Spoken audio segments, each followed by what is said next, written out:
My daughter had been dead for 18 months. So when the clerk at the Lamar Avenue post office handed me a package with her name on the label, her full name, in her handwriting, shipped 6 days ago from Tucson, Arizona, my first thought wasn't that there had been a mistake. My first thought was that I was losing my mind. I stood in that parking lot and read the label 3 times, 4 times, 5 times, the way you keep flicking a light switch back and forth even though you know you just turned it off, hoping that this time the result will be different. It wasn't. The handwriting was Claire's, those small, slightly left-leaning letters, exactly like the ones on birthday cards, grocery lists, and the little notes she used to stick to my refrigerator whenever she visited. I knew that handwriting the way I know my own face in a mirror. A person who has been in the ground for 18 months cannot send packages. But this was my daughter's handwriting, and I didn't know which was more terrifying, if that was the truth. My name is Walter Briggs. I was a licensed electrician for 39 years, commercial and residential work, mostly in the Shelby County area. Hospitals, churches, shopping plazas, and probably 400 houses across the Memphis metro before I hung it up. My hands still carry the evidence. There's a groove on my left ring finger from 15 years of wearing a wire gauge. My right thumb has a burn scar from a panel job I rushed in 1999 that I've never stopped reminding myself about. I know what a working circuit is supposed to look like, and I know from a long career of hard lessons what it looks like when something underneath the surface is drawing power it has no right to draw. A hidden fault. Something wrong you can't see yet, but you can feel. I should have felt it sooner. That's the thing I keep coming back to. My wife Dorothy passed 8 years ago. Ovarian cancer, diagnosed in February, gone by September. She was 61, still singing in the church choir the month they founded. She never made it to 62. After the funeral, I sat in our front room for 4 days straight, watching her rocking chair the way you watch a door you're expecting someone to walk through. We had one daughter together, Claire. She was the kind of child who makes you feel like you did something right in a previous life. Stubborn as a mule. Funny in a way that could stop a room cold. The laugh was the thing, big, unguarded, the kind that filled a whole house. She became a nurse, then a charge nurse. She married Derek Colston when she was 29. He worked in wealth management. Tailored shirts, firm handshake, the kind of man who seemed to know exactly where every room was going before he walked into it. I liked him well enough. Dorothy adored him. Claire was devoted to him. They had twin girls, Nora and Lily, born on a wet Thursday in April, 6 pounds 4 ounces each, both of them screaming like they had somewhere important to be. Those little girls were the reason I got out of bed after Dorothy died. Every Saturday without exception, I drove 45 minutes to their house in Germantown, brought juice boxes and coloring books, sat on the carpet, and let the girls climb on me like I was playground equipment. Nora was quiet and intense, the kind of child who could sit for an hour with a sketchbook drawing animals she'd seen in library books. Lily was pure chaos in a dress, fearless, loud, the funniest 4-year-old I ever met. They were the best thing I had left. Then Claire died, 18 months ago. A Sunday morning, early, on I-40 near Jackson. Derek called me at 6:45. His voice was flat in a way I didn't register as wrong until much later. "Walter, there's been an accident." Claire had been driving back from an overnight hospital shift. Wet road, poor visibility. Her car left the roadway on the overpass. She didn't survive. I don't remember what I said to him. I remember the floor coming up to meet my knees. I remember looking up at Dorothy's rocking chair from down there on the tile, thinking, well, I'll be with you both sooner than I thought. The funeral was closed casket. Derek said the accident had been severe. I never saw my daughter's face again. I pressed my palm against that smooth wooden lid and said goodbye to the girl who used to fall asleep on my shoulder watching football games she didn't care about, just to stay close to me. 6 weeks after the funeral, Derek came to sit in my living room with red eyes and folded hands. Claire had carried nursing school debt, $44,000, still outstanding. Between the loan payments, the mortgage, and raising twin 5-year-olds on a single income, he was going under. He asked if I could help. $1,100 a month, he said. Just for 2 or 3 years.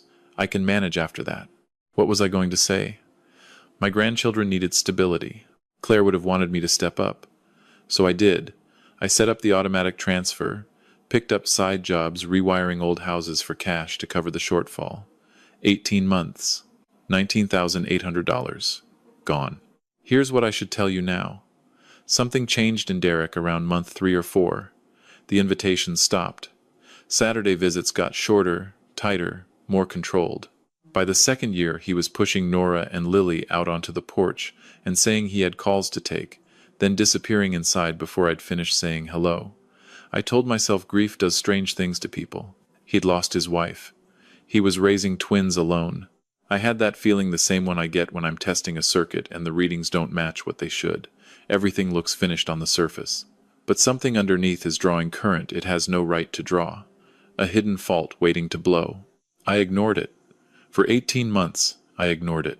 Until the Tuesday at Lamar Avenue, when Brenda, behind the counter, 20-year veteran of that post office, knows my name, knows my truck, waved me over and said, "Mr. Walter, we got a package that went into your box wrong. Delivery address is way across town." She handed it over with an apologetic smile. I looked at the label. The delivery address was 4419 Whitmore Drive, Derek's house. But the sender name was Claire Renee Briggs Colston, her full legal name. The name on her nursing license, her hospital badge, every official document she ever signed. Shipped from Tucson, Arizona, 6 days ago. I read it 4 times. I walked to my truck. I sat there, and the world went very small and very quiet. Honestly, if I'm being real with you, part of me already knew something. Not the fact I couldn't have named the fact. But that hidden fault I'd been ignoring for 18 months stopped being quiet. I want to tell you I immediately sprang into action. I didn't. I sat in that parking lot for 22 minutes, unable to make myself start the engine. There are 2 kinds of fear. The fear that something terrible has happened, and the fear that the terrible thing you've been living with turns out to be something entirely different and the rearrangement might break you. I was afraid of both. I called my brother Earl. He's 69. Retired homicide detective, Memphis PD, 30 years on the job, the last 12 as a senior detective. Sharp as a straight razor and twice as stubborn. He answered before the second ring. "Walter." His voice had that tone he only uses when he already knows something's wrong. "Come to the house," I said. "Right now. I need your eyes on something." He was there in 20 minutes. I put the package on his kitchen table without saying a word. Watched him read the label. Watched him take his glasses off, clean them, put them back on, and read it again. "That's Claire's handwriting on the return address." It wasn't a question. "I know," I said. He put the package down with both hands, gently, the way a detective handles something that matters. Then he pulled out the small notebook he's carried since 1987 and uncapped his pen. "Okay," he said, "let's work this."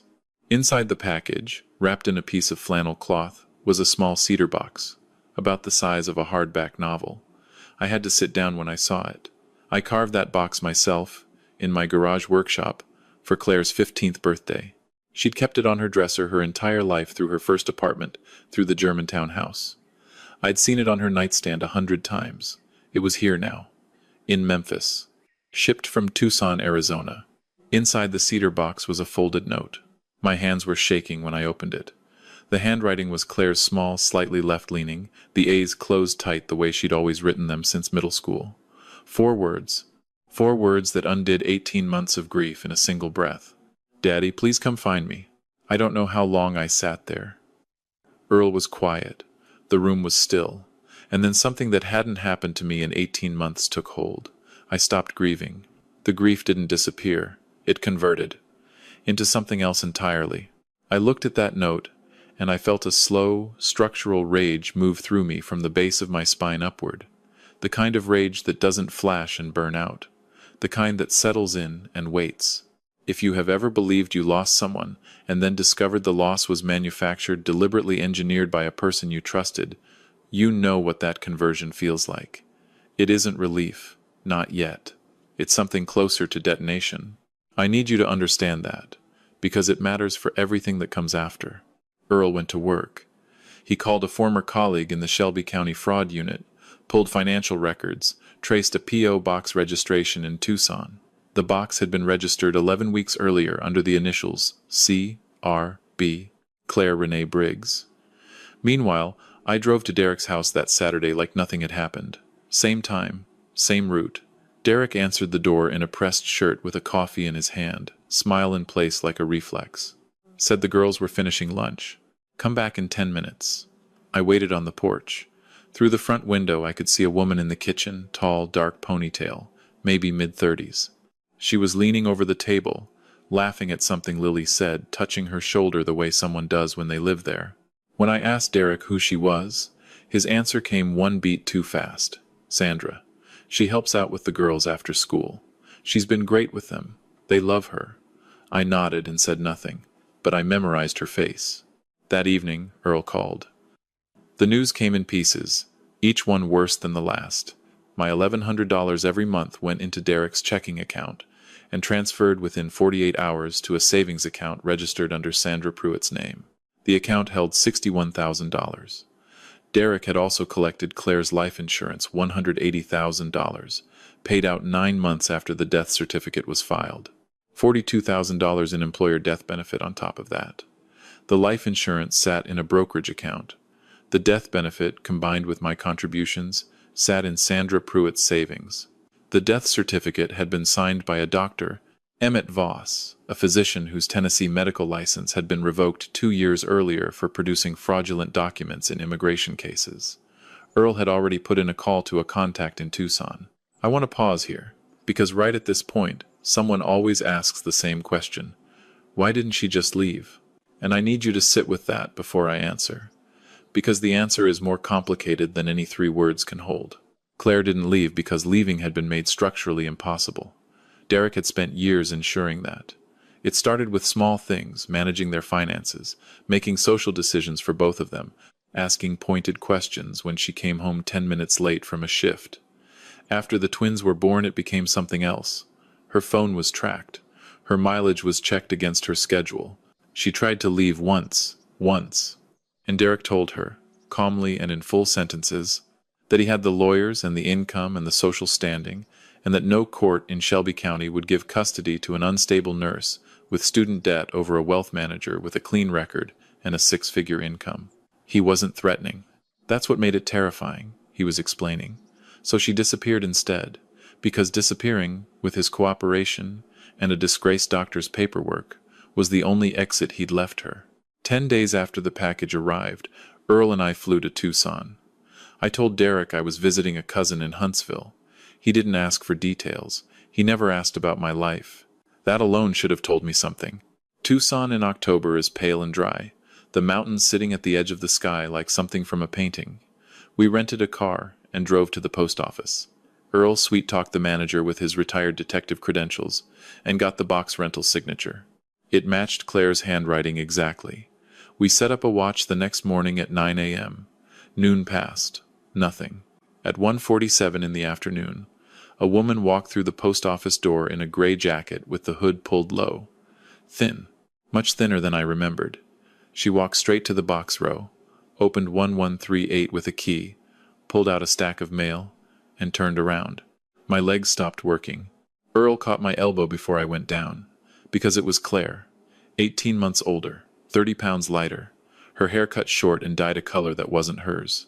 But her face, Dorothy's cheekbones, her own stubborn jaw.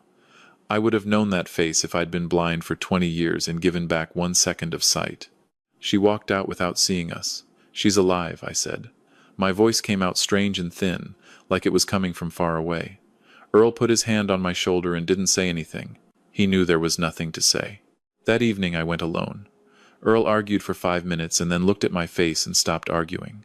Some things are between a father and a child, and there's no protocol that overrides that. I climbed 3 flights of stairs on a hip that's been complaining since I turned 60. My heart was going so hard I could feel it behind my back teeth.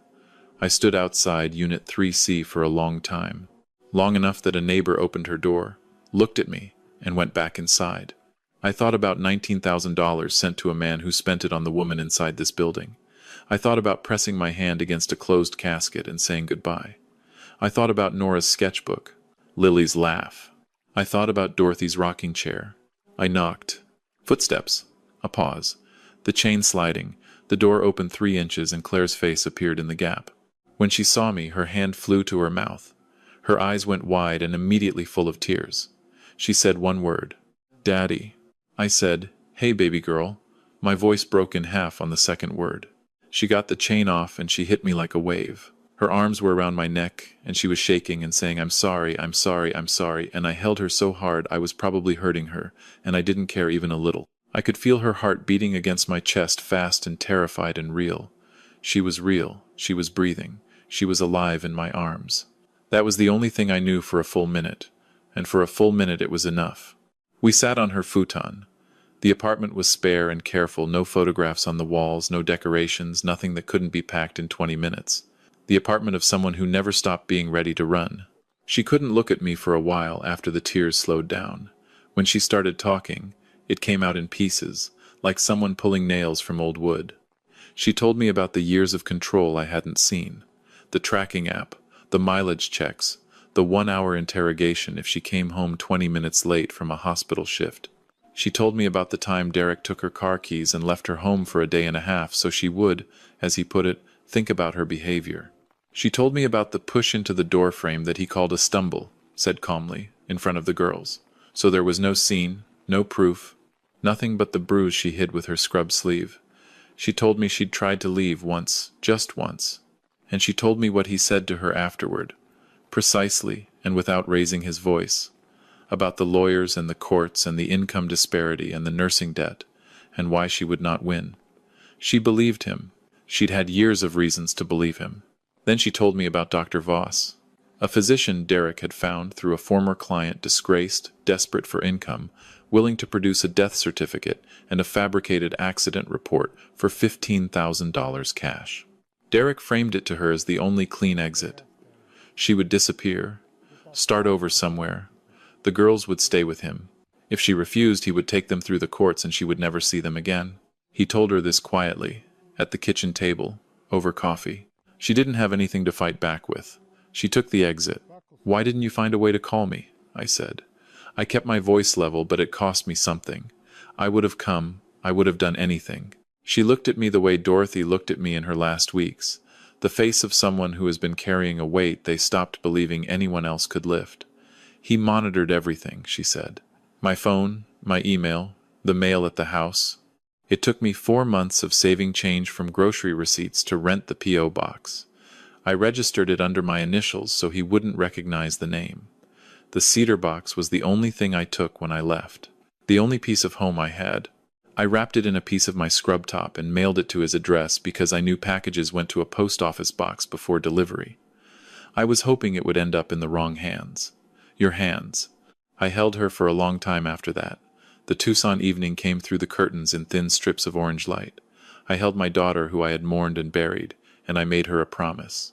I told her that her Uncle Earl was in this city right now with 30 years of police experience and a notebook full of evidence. I told her that by the time we were done, Derek Colston was going to answer for every single thing he had done. She looked at me like someone who'd stopped allowing themselves to believe anything. "How?" she asked. I squeezed her hands. "We've already built half the case," I told her. "We just needed you." We flew back to Memphis with Claire. She stayed at Earl's house, hidden. The following week moved fast. Earl reached out to Detective Marguerite Hines at the Shelby County DA's office, Domestic Violence and Financial Exploitation Unit. We laid out everything. Dr. Voss's revoked license, the fabricated accident report, the insurance payout, the Sandra Pruitt account, my transferred funds, Claire's testimony. Detective Hines reviewed the documents with the stillness of someone trying hard not to show how angry they are. "This is textbook coercive control layered over financial fraud," she said. "We can have warrants drafted by Friday." But Earl had kept digging. Sandra Pruitt, he found, was no recent hire. Phone records obtained through Hines's warrant showed she and Derek had been in regular contact for over 14 months, well before Claire's supposed death. Her private social media was full of vacation photos and dinner photos and weekend trips. In many of them, Nora and Lily were present, calling Sandra by her first name, sitting in her lap, and in a joint brokerage account under Derek and Sandra's combined names. $130,000 in managed investments, grown from the life insurance payout. Then Earl found the flight records. Memphis to San Jose, Costa Rica. 2 adult tickets and 2 children's tickets. Departure date, November 9th. 11 days away. "He's taking the girls," Earl said over the phone, in the flat, contained voice he uses when something is very serious. Once they're in Costa Rica with the documentation Derek could buy from the same network as Voss, getting those children back would be a legal nightmare that takes years. I thought about Nora's sketchbook, Lily running barefoot. I thought about Dorothy, who died believing her son-in-law was a good man. I thought about what it would mean to lose those girls to an ocean and a lie. I did not sleep that night. Friday morning, 7:15, Detective Hines and 2 officers arrived at 4419 Whitmore Drive in Germantown. Earl and I were parked across the street in his truck. Claire was at Earl's house with a family services advocate. "Go bring my girls home," she'd said when I called her at 6 a.m. "I'll be here." Derek answered the door in a polo shirt with a coffee in his hand.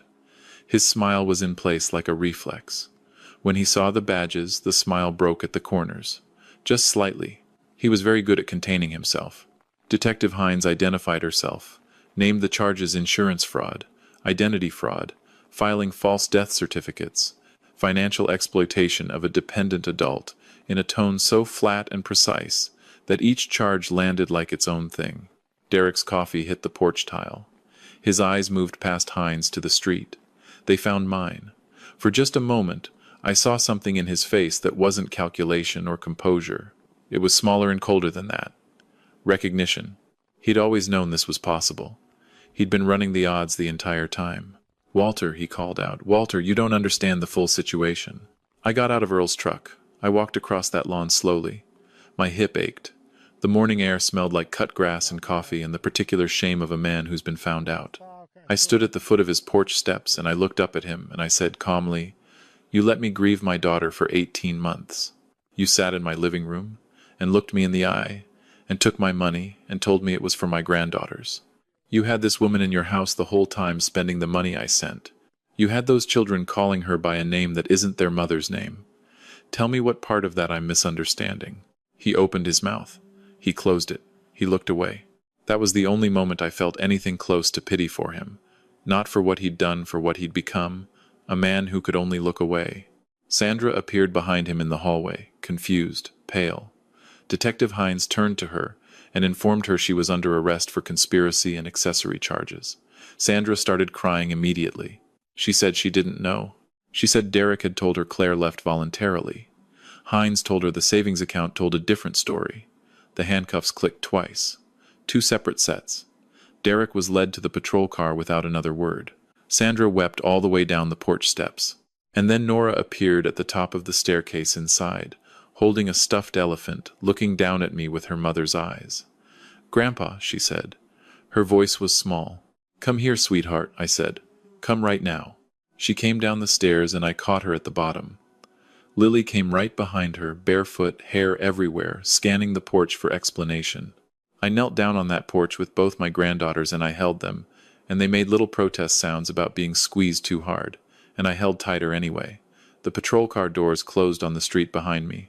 I heard them, and I held tighter still. "Where are they taking Daddy?" Lily asked. I looked at both of them.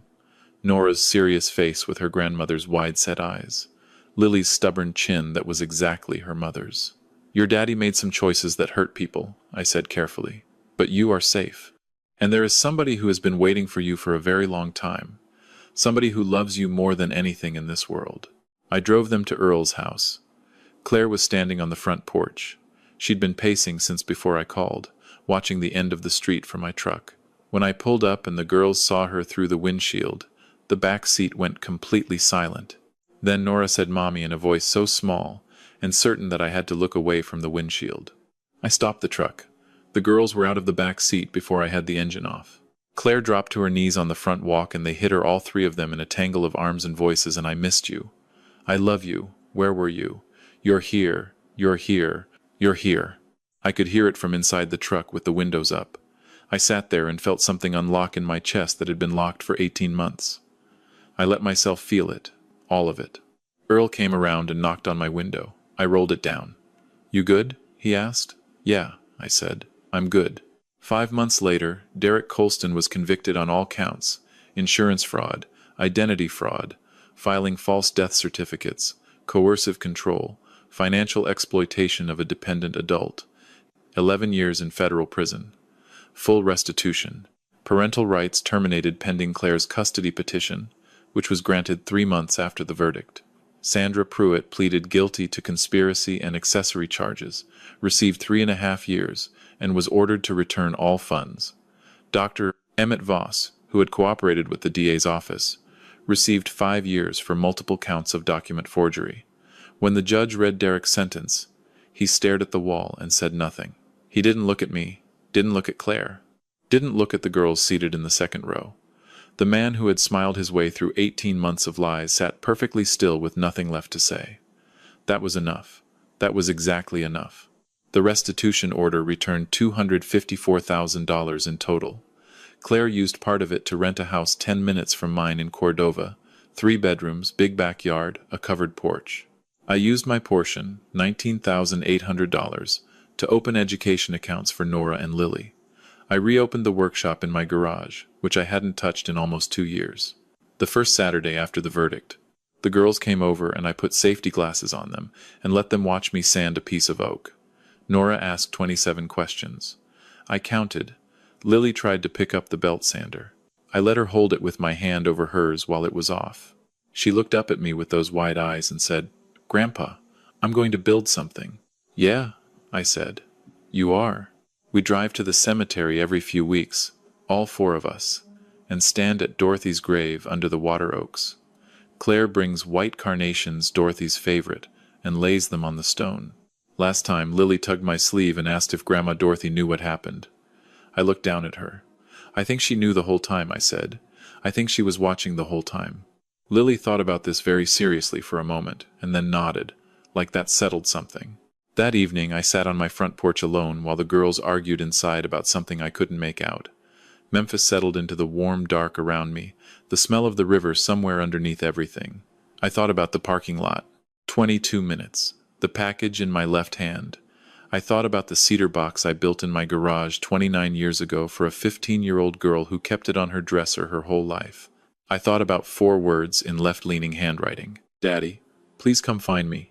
I almost missed it. The package was addressed to Derek's house.